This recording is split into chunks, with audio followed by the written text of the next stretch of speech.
Hi, bitches. Hi, Anna. I had a couple minutes at work and I could probably talk a lot faster than I can type. So I wanted to give a quick overview of my experience with bullet journaling and notebooks in general for people who are insane about office products and stationery like me. So bullet journaling refers to a style of journaling that was developed by a guy who I believe has ADHD, which is why it's considered such a great system for people with ADHD, which is why I tried it. And the idea is it's your unloading zone for all of your ideas that come tumbling out of your head in no particular order. You grab your journal, something like this. You turn to whatever is the next clean page. You write what you need to write.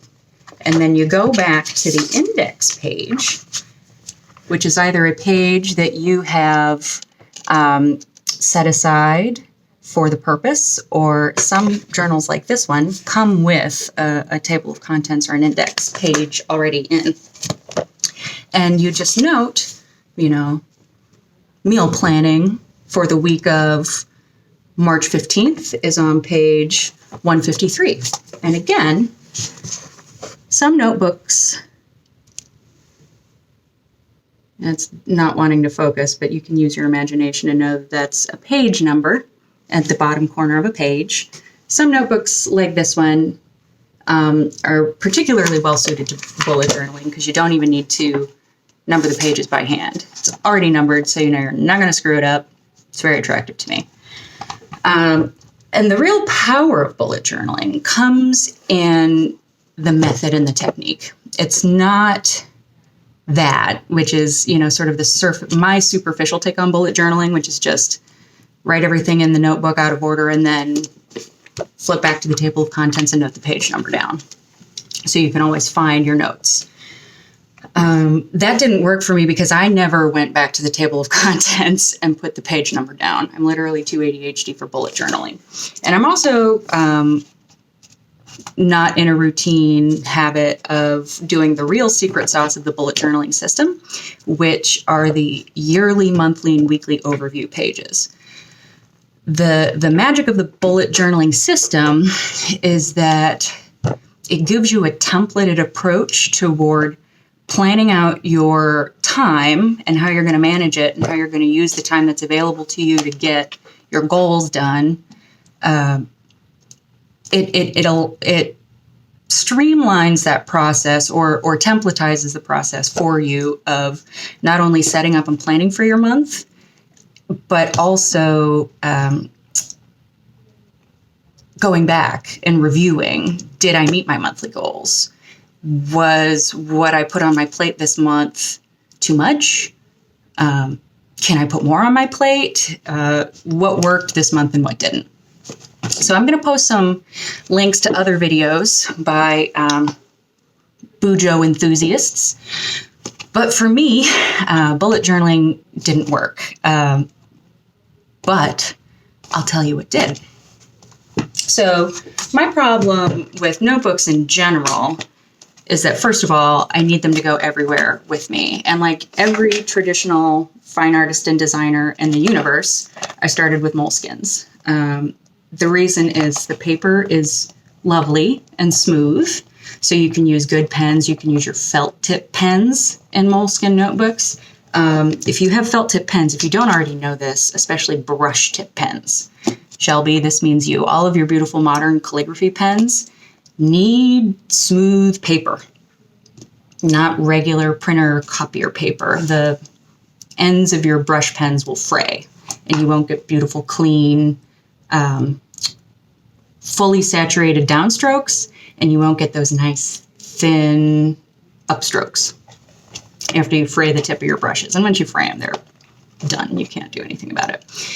So this is how I used to plan my weeks in my moleskin notebook. You'd set up the week with all of your tasks and give yourself a finite amount of space that corresponds to the finite amount of time you have in your day. If you don't have enough room to write it on your journal page, you don't have enough time to do it. So that was a helpful sort of mindset shift for me. And the other thing with bullet journaling is it suggests a suite of icons for you so that you can write your bullets. And for the sort of bullet character, if you will, you can use a circle, you can use an arrow, and they all mean something. So when you're scanning down the page, you know, this was an action item, this was an idea.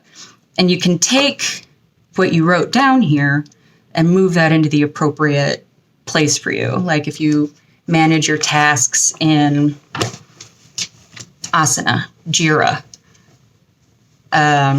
Trello, any kind of task track, or even just remember the Milk or Evernote, wherever you actually look.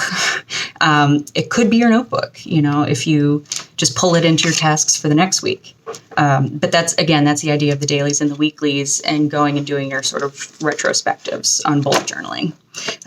But there are people that are better at this than I am. So that's why I'm going to post external links. The reason I like, I'll just address this briefly. The reason I like grids is because of the nature of what I do and what I write in my notebooks. I am just as likely to write lines of text as I am to draw pictures. And because I happen to be a digital designer, most of my pictures have a lot of straight lines and squares in them. So, of course, a grid notebook is extremely helpful when you want to just super quickly iterate like this, like we do when we're in the discovery and sketching phase. By sticking with pen and paper before going into the computer, you can get more ideas out of your brain faster. So you want to make sure that the notebook you use is conducive to the kind of information that you're putting in it. I like dot grids because I draw squares. I mean, if you want a blank notebook, get a blank notebook. If you're never going to draw a picture, get a lined notebook. You know, get whatever makes you happy. There's a notebook for everybody out there. But long story short, my moleskins got messy. It was hard for me to find what I needed. I tried the bullet journaling system so that I could at least find what I needed, and it still didn't quite work out for me. The last time a notebook system worked for me was when I was a kid, and I had the Trapper Keeper. And the Trapper Keeper was bulky and a pain in the ass. It didn't fit into bags. It didn't fit into lockers. It was a damn near unusable product. But the idea that you could move stuff around and use tab dividers and have one centralized source of truth for all of your shit, school stuff, personal stuff, school broken down by subject, subject broken down by semester or whatever.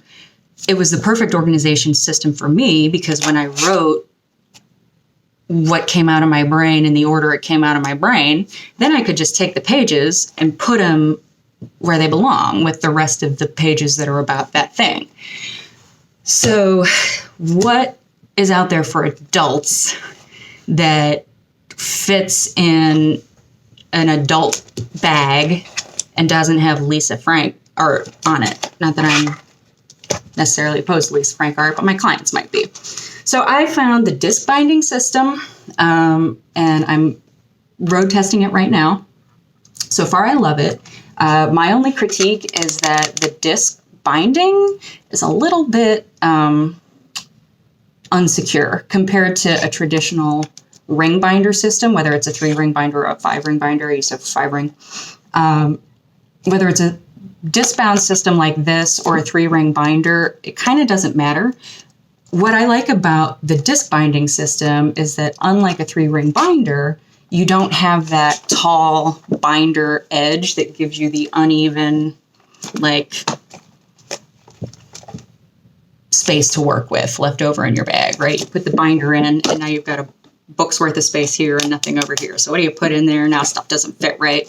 This lays flat like a traditional spiral bound notebook, and the pages, so it lays flat and everything. And then the pages just pull right out like that, because the disc binding system is not rings, it's discs. So the pages are just sort of, they're cut all the way through to the edge.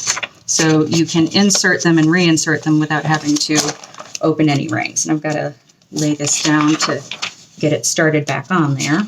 But once I do, it's super simple to just press the page back into place.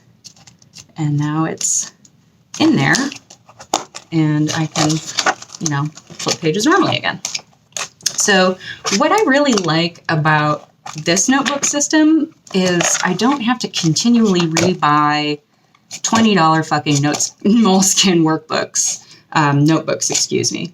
And I'll just quickly take a diversion. If you're not into the disc binding system, if you like a solid bound book and you think you can actually keep up with the bullet journaling system of putting in your page numbers, entering your journal entries into the table of contents, and make a routine out of it and make it fun. Say every Sunday night before I go to bed, I do my weeklies and I do my retrospective and see what I got done last week, and I migrate it over to next week, whatever still needs to be done. Make it a routine, get in the habit, and you'll love it. And then you have a lot more options in terms of actual notebooks to buy. So if you want something that is even better for bullet journaling than the Moleskine product, excuse me, it's not a system, it's just a fucking notebook. This is the Moleskine notebook. People love that it comes with the elastic closure, which you could also, of course, use to mark your place inside. Nice smooth paper with, relatively little bleed through inherent to the paper itself. And it's just a really nice notebook. It lays flat, even though the binding isn't bulky. The only thing about it is that most Moleskines do not come with page numbers.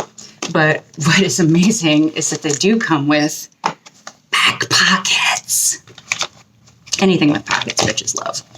So, Moleskine, 10 out of 10 would recommend, but it's pricey, especially if you go through 10 notebooks a year like I do.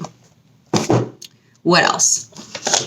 If you're into bullet journaling on like an esoteric level, or if you want to try it and set yourself up for success, this is the product you want. Now, German was never my strong suit. Leuchtturm, no idea. But this particular notebook, I think, is just the perfect size. It's the 1917 is the product number. It's just a great, that's upside down. 1917, a good year, I'm sure.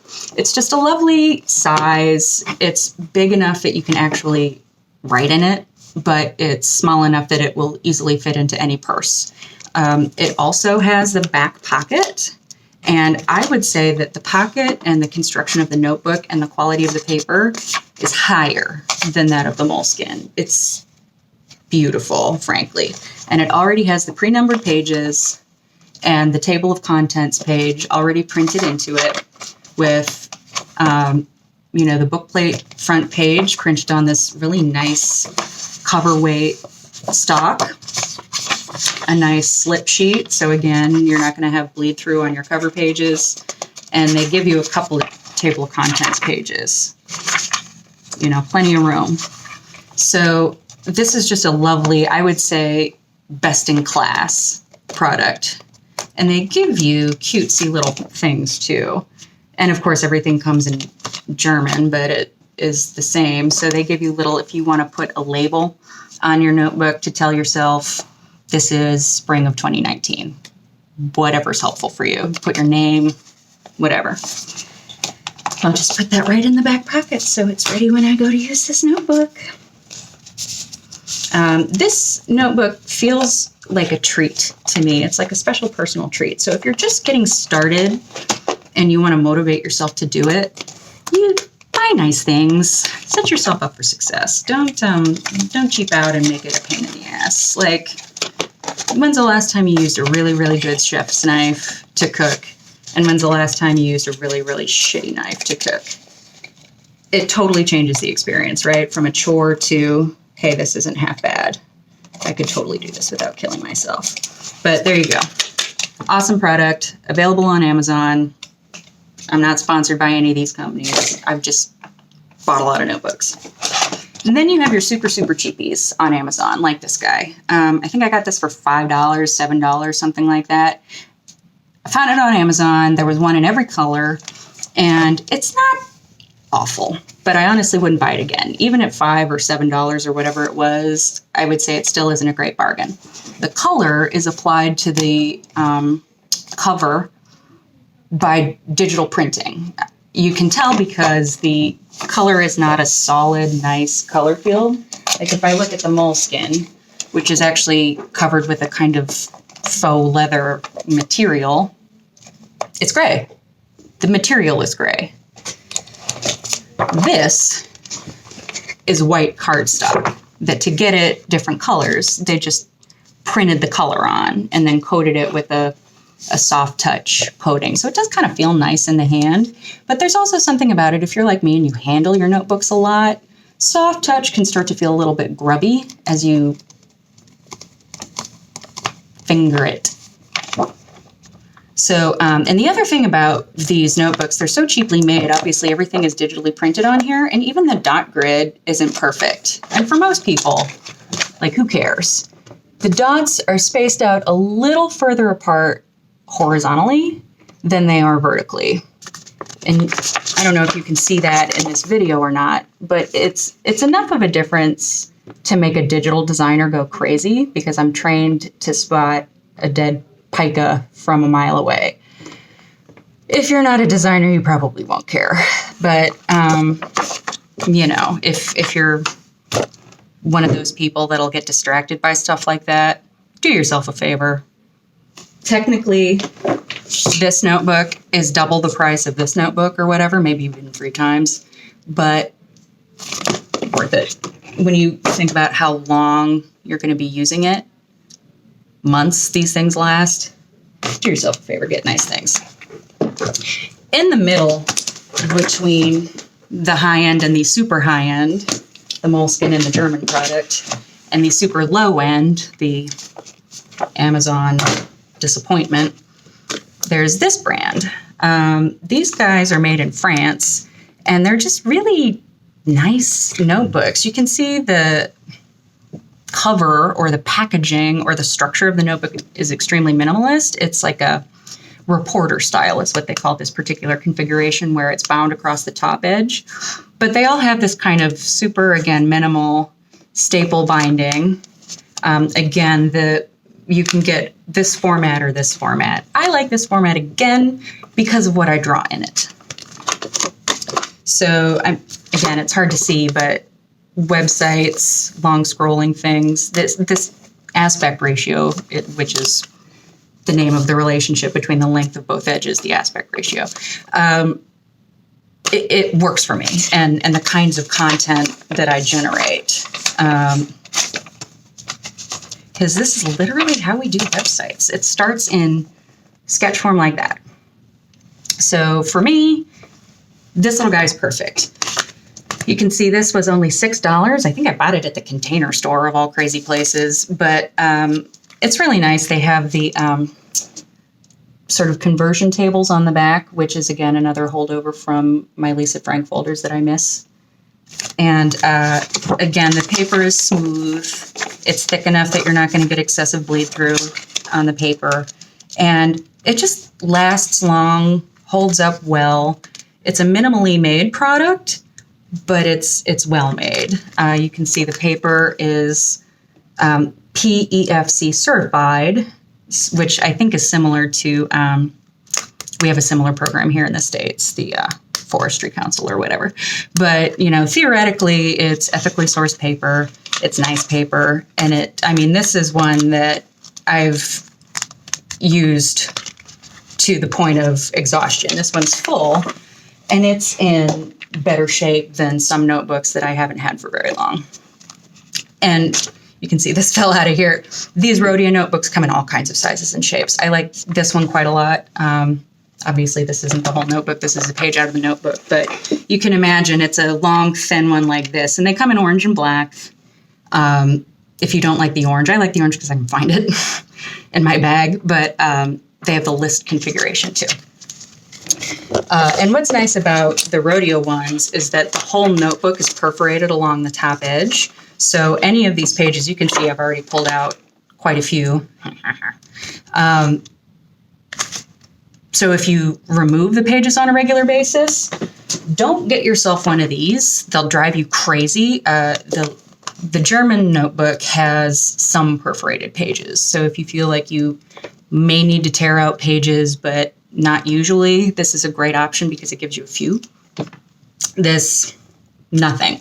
The way if I remove pages, if I know I need to remove pages, like I'm writing something that I know I'm going to want to remove, I turn to the center and I take just a little X-Acto blade and a razor and just run it right along the center, and usually both sides of that spread will pull out of the center once you remove it. Oh yeah, you can see I've actually done it here. So here I've turned to the center spread, and you can see that once you start to cut pages, both sides will start to fall out. So that's why you want to go to the middle and find the piece of paper that is one piece of paper all the way across. And you're basically just cutting the paper in half, and that'll free it from the staples, or the stitches as printers call it. If you write past the middle of the spread, look through. Usually these kinds of guys, you can kind of see, have multiple folds, multiple stacks of paper folded, because if you just took the whole, I don't know how many pages are in here, maybe 200, 150. If they took 75 sheets of paper and folded in half, it would be bulky here, right? So they take a bunch of little stacks and fold them in half. So you can go through the depth of the notebook and try to find other spreads where that one page lays flat across.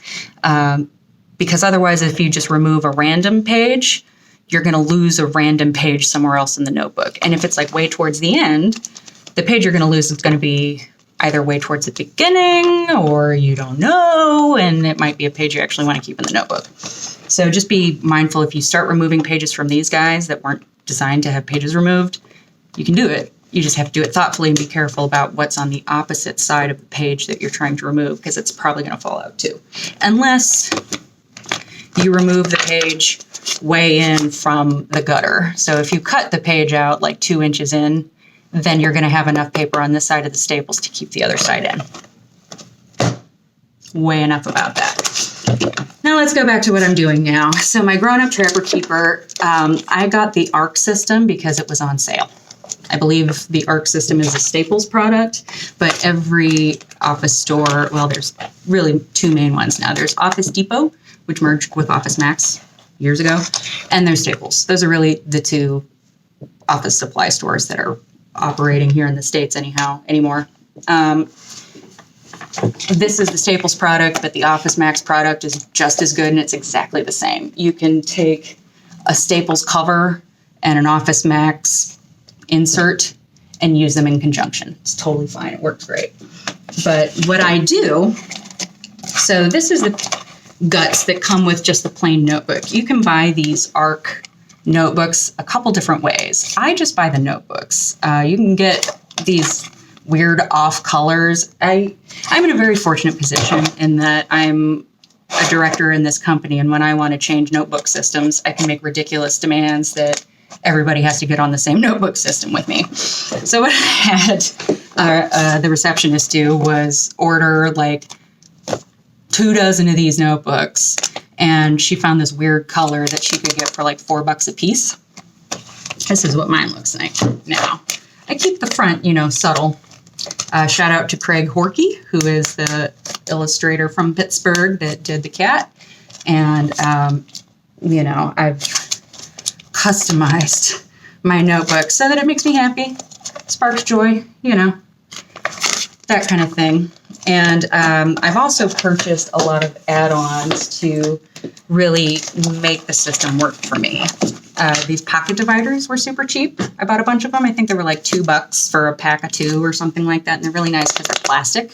And I like this cloud gray because it's not distracting. Us ADHD bitches need to cool it on the rainbow vomit color themes that most of us are so fond of. Even though I wear black every day, it's confusing. I love color, but just not on me. But the nice thing about these is that you're not locked into how the notebook comes. Like if you buy the planner version of this, it's much more expensive than the notebook version. Like I said, I think we got this goofy color for like $4 a piece. You can get the black ones, the navy ones, red ones, whatever you're into.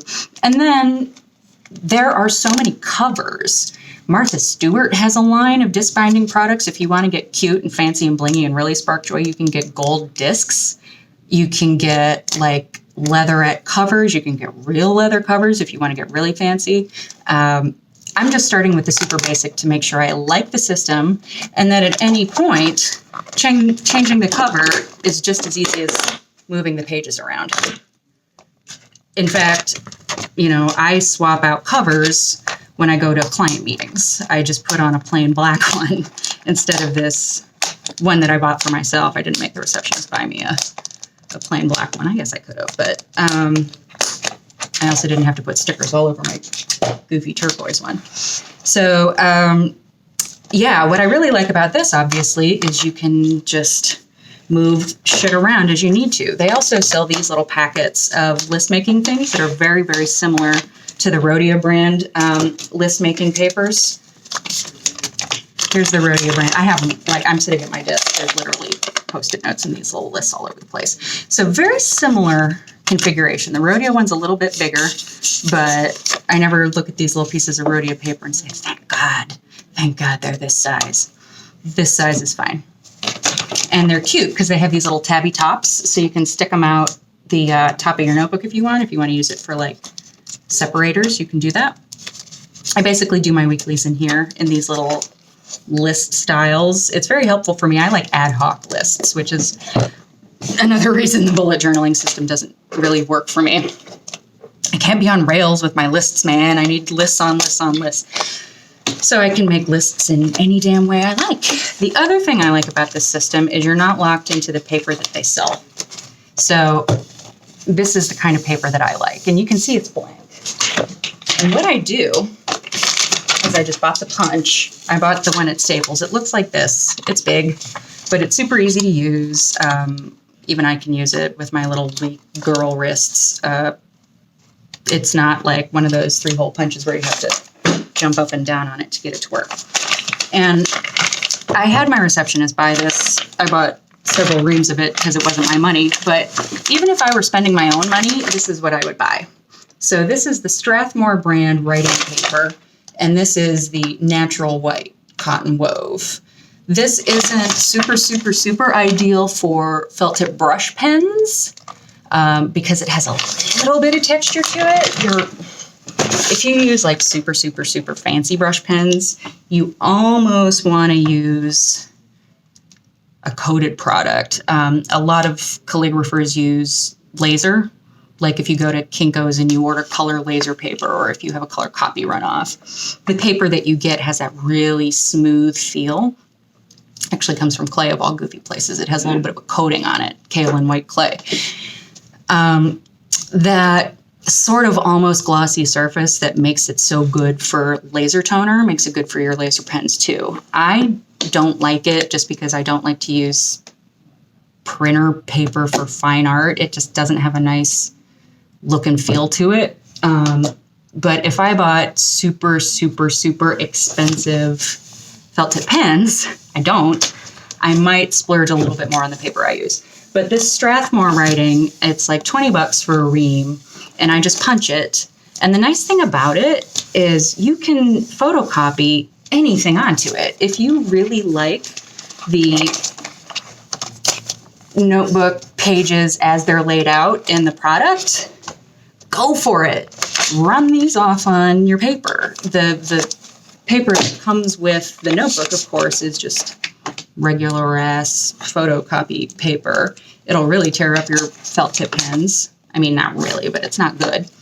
And it's just, if you get damp thumbs, it crinkles and bubbles and puckers. It's just not super, super nice texture paper. And if you're like me, paper's kind of a big deal. And the other thing is, look at what kind of pen you use when you determine the kind of paper that's going to make you super, super happy long term. If you use a ballpoint pen, if you use a gel pen, just think about, do I write big? Do I write small? Do I press hard? Do I write really light? And that will tell you a lot about if you like a ballpoint pen and you really grind down, you might need a little bit thicker paper, or you might like the disc binding system just because you can get a piece of cardstock or something and put it in as your next page all the time, so you have something to write on, so you're not pressing all the way down through 2 and 3 pieces of paper. But I write with Japanese pens, typically. I'm kind of a snob about my pens, and my go-to is a Kuretake Zig. So I like the fine, cottony texture of the Strathmore writing paper. Why does writing paper come in pre-cut 8.5 by 11 reams of printer paper if it's writing paper? Letterhead. Old school corporations would print their letterhead on this, print the letter, and then write their signature on it in wet ink. But I photocopy my perfect light gray dot grid onto that paper, and I have exactly the notebook I want. There are also a ton of printables out there available for you. If you Google, even Etsy, you could spend probably as much as $10 on a 2019 yearly planner, and it's already all set up for you. It has the calendar in there with the right days. Sometimes it has cute little quotes and things. So do some Googling and see if that's something that you'd be interested in. Because if you use a system like this, you can use the same methodology as the bullet journal, the same weeklies, dailies, monthlies, the same symbology, but you don't have to worry about the numbering in the table of contents. So you can get the secret sauce out of the bullet journaling method, but stay more organized if that tends to be a problem for you, as it does for me. So that is my whole, and then you can make your notebook exactly what you want. I really cheaped out. I need to go buy some tab dividers to add to my notebook dividers. I just cut oak tag manila file folders down and punched them to use them as tab dividers until I make it to Staples or whatever, or just place an order on Amazon or have a conversation with my receptionist. But yeah, I've got my personal life in here. I've got, a pocket with all my design tools and crap. That's what I really like about this, is that it's not just my bullet journal. It's not just my to-do list. It's also my journal where, it's my central source of truth for my whole life. And I can use tabbing and dividers to keep my work and personal shit separate. So, I'm not in a client meeting flipping through my bullet journal. Here's a thing that actually happened. And I go past a page that's written in hot pink pen so it stands out. And it happens to be about, it was basically a cost-benefit analysis. It was a SWOT, actually, is what it was. It was a quick SWOT on whether my husband and I should keep our marriage open, because that was a conversation we had to have at some point. And spoiler alert, we did, but we just had to get our feelings out on paper. And I'm a UX designer. Of course, I'm going to draw a business canvas after we have a freaking conversation. So that is my spiel about notebooks and making them work for you. Consider what kind of paper you want, what's important to you. Are you going to carry it around, or is it going to stay in your bedside table? What kind of things are you going to write in it? Are you going to write big things? Do you need a big notebook? Are you going to write down ideas and things you come up with on the fly, so you want a smaller pocket-sized notebook? And then what's the problem you're trying to solve? So do you need to draw pictures? Do you need to keep lists? Do you need to get thoughts and feelings and dreams and weird shit out of your head onto paper?